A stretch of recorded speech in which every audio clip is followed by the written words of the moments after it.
this is what Christianity is, then I'm not being a part of that. You're raising up your giants. Yo, what's going on? This is MC Jin. Yeah, and you're checking out the Track Stars. We're in the field, live and direct. Peace. Yeah, back in the field with the Track Stars, Ryan Righteous, Sean Tanner, DJ Jeremiah. We're officially here, man. If y'all are listening live, we apologize. We got it right now. All right, man. So, how y'all doing? Everybody good? Good, man. As good as I could be doing with my house plastered in Barney and the 24-hour CD running. Yeah, man. It's Ryan's daughter's birthday week. Yes, and shout out to Sean Tanner and his wife, Alfie, for helping get that thing going and just the whole execution of it, man. We really appreciate it. We couldn't do it without you. Well, that was all Alfie, man. She did a great job. Yes, she did. She did. But how's everybody else doing? Good. Talking to the mic. Good. It's been a minute. Yeah. So I forgot. Yes, I've been good. I've been doing well. So, man, you actually just finished up your whole first year as a college professor? Yeah, first semester, man. First semester's done. I had an awesome semester, man. Great students, great semester. Taught cell biology, 2 courses of it over at Georgia Gwinnett College. Shout out to the Grizzlies. I sound so weird saying that, but whatever. But it was a good look. It was a great semester. So I'm done now. So can I pressure you to get your whole album done this summer? Hey, man. All right. Yeah. Yeah, okay, all right. Yeah. Let's do it. Man, but you getting ready to take a dope trip, man. Yeah. Tell us about that, man. That's dope. I'm going over to India teaching with the Tibetan monks. Yeah. We're going to teach them biology. And it's I hooked up with somebody from Emory, a guy named Ari Eisen. He's my mentor. Kind of helped me to learn how to become a good instructor. Yeah. He's been kind of mentoring me for the last 3 years. He's been going over there. He's been hanging out with the Dalai Lama or whatever. He's the Dalai Lama, like right now, kind of has this thing where he wants the monks to start learning biology. And so Emory and Tibet have this initiative, and they kind of brought me on board to kind of that's crazy. Help introduce them to biology. How long you gonna be gone? I'll be gone for about 14 days. Wow. I'm leaving May 31st and coming back on the 14th. All Christians everywhere, please pray. I'm scared. Yeah, man. Your voice is so distinct, man. Do we actually really need to introduce you, or you think they already know that this is sincere from FMG? Oh, they probably should. You probably shouldn't. They probably, Mr. Drought. They probably should know me. They don't know. Sincere from They FMG. don't know. They probably should know me. I doubt it. AKA Mr. Drought. Oh, snap, yeah. Oh, man. But don't bring that back up. Don't bring that back up. All right, so I didn't see this, so y'all might have to help me. But this week, Bill O'Reilly said something. What do you say, Ryan Righteous? Jeremiah's got it. He's the one that sent me the article. Basically, something came out this week. A statistic came out this week about the decline of Christianity in America, and he did a talking points about it.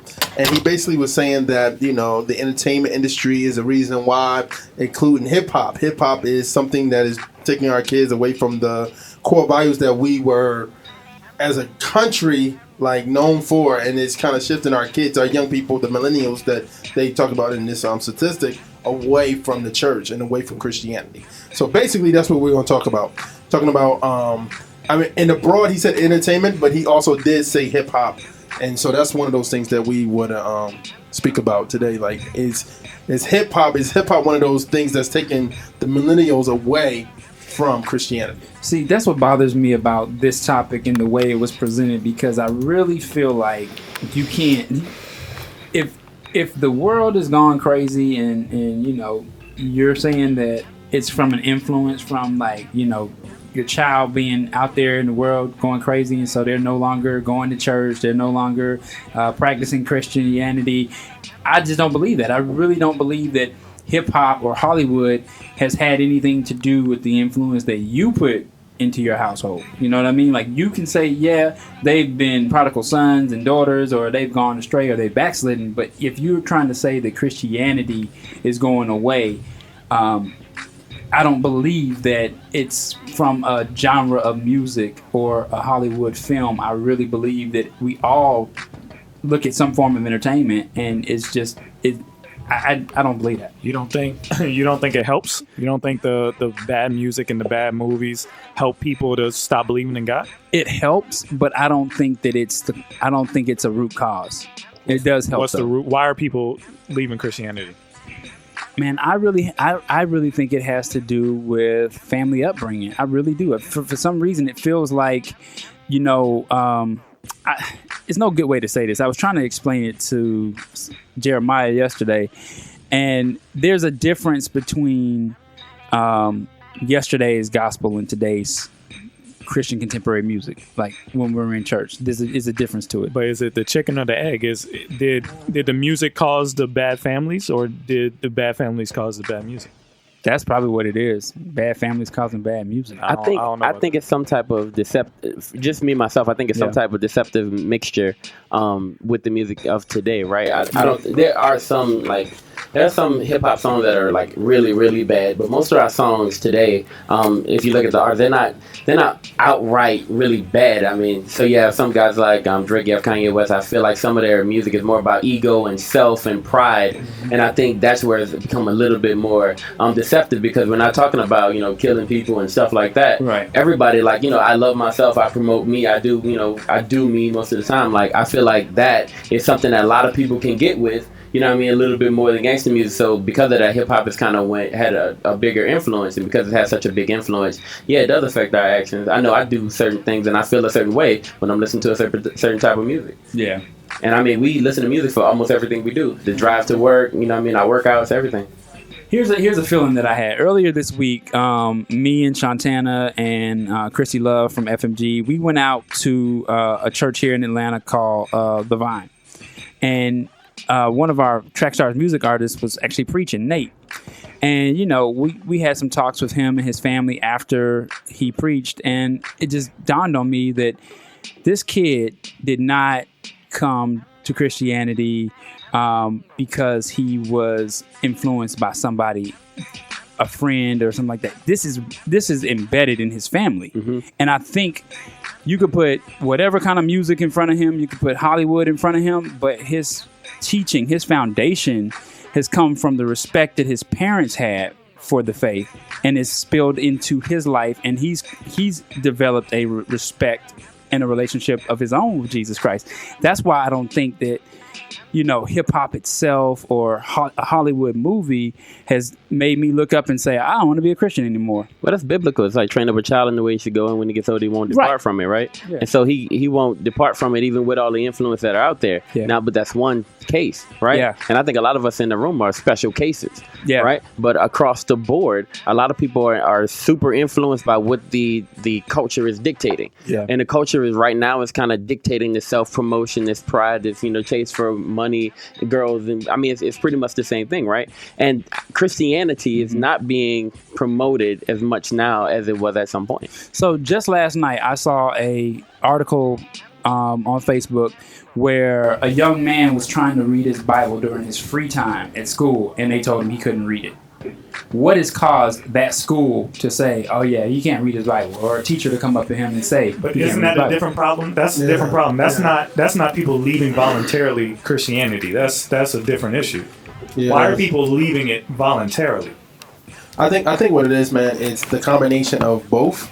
It's a combination of the entertainment, music, and not having a parent to balance that out. Like, I know growing up, I listened to a lot of people, but I had a mother that I seen, and she had values in me that, you know, balance what I heard. You know what I'm saying? Yeah. So I think right now you have people who are, hip hop is raising them.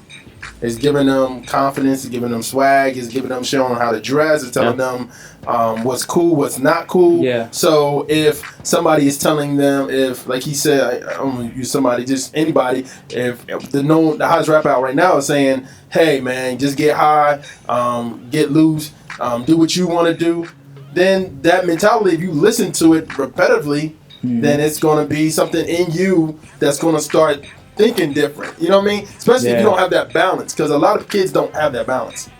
And I was in the barbershop the other day, and I know Sean knows, and I know you know Ali, right? Yeah. So I had a very interesting conversation, and everybody in the barbershops, you know, really, like, you know, either I don't read the Bible, I read the Bible, everybody's going back and forth, right? And then Ali jumps up and he makes this statement. He was like, well, I grew up in church, and I grew up with the Bible, and I had the Bible. I had the Bible for a long time, right? Okay, and now I don't have it, and guess what? I'm still okay. Said, I'm okay. So the thing is that I don't need it. And because I don't need it, I don't see why I should be reading. I don't see why I should do any of that stuff. I don't need it. And I'm still a good person. I'm still doing for my community. I'm still doing stuff I need to do. I'm a good dude. I think that's where we're losing people. We've tried so hard to impress people and say all these good things you get when you become a Christian, and that's not the point of being a Christian. And we've sold the fancy clothes instead of the actual meat. You know what I mean? Yeah. Like we are telling people, oh, you'll be a better person, your life will mean more, you'll get all this good stuff, and that's not true. That's not why you become a Christian. So when they realize they don't need God for that stuff, they're gonna be like, why was I doing that? Yeah. Another thing is this too is seeing a double life from your parents. Like if you seeing a double life and you like, because the kids today they real, they like, I'm not gonna waste my time and act fake, and I'm gonna be either real or I'm not just gonna do it. You know what I'm saying? So if I'm seeing my parents shouting and doing all the Christian stuff, but when I come home they're not the same, it's like, y'all wasting your time. If this is what Christianity is, then I'm not being a part of that. Have any of you ever like struggled with that, like understanding who God is as an adult? Because it seems funny, like it's as a kid, the stories are promoted to you. Like I said, we're mostly special cases that we grew up in the church, right? So the stories are promoted. You have, Sunday service every Sunday, you know what I mean? There's a new story, there's a new thing, there's something that's guiding you. Be good, be good to your parents, stuff like that. But as an adult, like... I think I got you. So okay. you're a science guy, right? So you would understand this. You know when they first teach you the atom? They kind of show you the simplified version of an atom, and then when you go through school, you start learning that it's not really little balls around a bigger ball; it's like a cloud around the ball. And then you just keep learning more, deeper, and you realize, why did they show me that first thing then? Yeah, it's just a simplified version. I think people are getting fooled by the simple version. They realize what it really is not as pretty as it was when they started. And some people don't like the real; they want the simplified version of it. And when they realize the simplified version don't work for you forever, they give up on it. Could that be?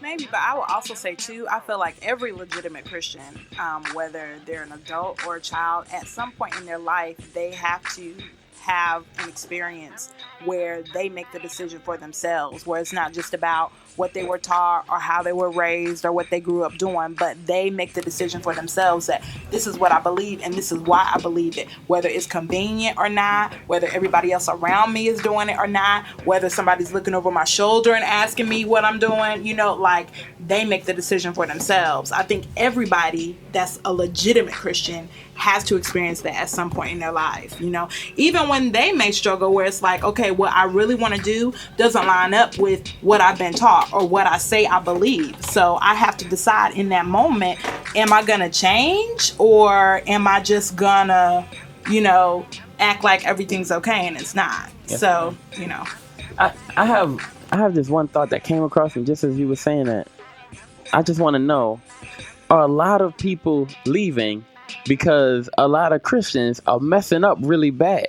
Like, I'm serious. Yeah. Like, are a lot of people leaving the faith because pastors are sleeping with kids? No, they probably are. But the question becomes, has the word of God, which you were taught and you say you believe, has that changed? Even though the people around you that taught you the word of God, that modeled the word of God at one point in your life are no longer representing it, is it now invalid? You know what I mean? But they don't make it invalid, right? Mm-hmm. Like, they don't make the word invalid. But oh my God, is it now so hard to follow, right? Yeah. Because these people who kind of you put on a pedestal, right? They have like basically forsaken the whole story they taught you. Everything every principle that they put before you has now been like forsaken. And that challenges not just long-term Christians. I've been Christian since I came out. My pastor was there when I was born. Right? But in the face of that reality that all these Christians who are supposed to stand so tall, that they all fall, and when they fall, it hurts really bad inside, it's hard to stick with the faith. Yeah. It's so hard to stick with the faith. Can I ask you a question? Do you think God's going to give you an excuse for that, though? No. I'm not saying I'm leaving. No, I'm not saying you. I'm saying, like, in general, like, do you think, because when you stand before the Lord, like, if I say, God, I wasn't XYZ because this person did this, he's going to be looking like, but whatever I told you to do. You know what I'm saying? So, like, we can't run and it's not what you said is legit. Absolutely true. Yeah. It's legit, but it's no excuse. It's no excuse, but think about this. This is for the strong people who are like been there from the beginning, right? Yeah. We're talking about strong people who get rocked Yeah. by this reality. Yeah. Now think about all the people who are on the fence and been thinking about this. You know what I mean? Like for instance, in many situations, I've bought people to certain churches, right? Yeah. They came in on the fence about the whole situation. Yeah. They finally bought into the plan, right? Yeah. And if ever a situation were to arise where something would go down for them, they are falling on the other side of that fence and they're done with this. Yeah. Okay? Some people are trying this thing out. Yeah, I understand that, and I get it. I think the thing what I'm saying is, I don't want people to use that as an excuse to be like, see, the church is fake, so let me just do me. You got to stand before the Yes, Lord. sir. Like you got to, and God is going to have that pastor or whoever that made a lot of people fall. They're gonna hold responsible, but at the same time, you got to give an account. I can't say that such and such didn't do it, but you're gonna be like, you know the word of God. Why didn't you continue to live that? You know what I'm saying? It's hard, and like I said, it's not. Is it easy? No, but at the same time, like Shantana said, I think the thing is sometimes we were offered like consolation prizes instead of the true gospel. So it's like this, you get this, you get this, you get this. But in essence, when you realize it's really just Jesus, you're like, really? That's it? And not in a bad way, but you're thinking that I'm suffering now, I'm doing this, so I need something right now.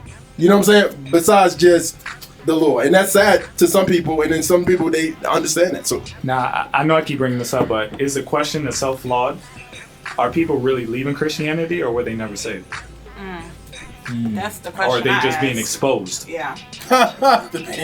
You mean are they being exposed to Christianity? No, are they being exposed as not Christians Being and they're fake just admitting it Christians. now? Or for not really being saved. Even if they don't know it themselves. Because, I mean, there's two schools of thought I keep bringing up. Either you were never saved and you're just realizing it, or you're in the school of thought that thinks you were saved and you can actually lose your salvation. There's two different attitudes there. Is it possible that these people were never saved, but now we're just cutting away the people who are faking it? Well, I just can talk about the people that I know. I've seen a girl, actually, I kind of went to school with her. She grew up in the church, and she, one day, you know, she was talking to, I'm a Christian, right? Shared her faith and stuff like that. And then I'm like, okay, cool. You know, I mean, in this place, I have somebody who's a Christian, right?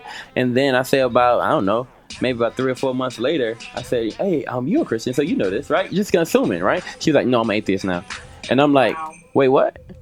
And I'm like, I can't even address it because I don't really know where to start with that conversation. And so I was like, I'm like, what happened? Right? And she's like, nah, it's just so much stuff that goes on. And I just realized that I just don't need this thing, you know what I mean? And from that aspect, I kind of see that I felt like she was saved at one point. I don't think she was never saved. You know what I mean? But I feel like she's just been hurt by so much stuff that happens that now her faith has been challenged. And she didn't like rise to the challenge. All right, man, let's get back into some more music. You in the field with the track stars, Ryan Righteous, Shantana, DJ Jeremiah. Let's go.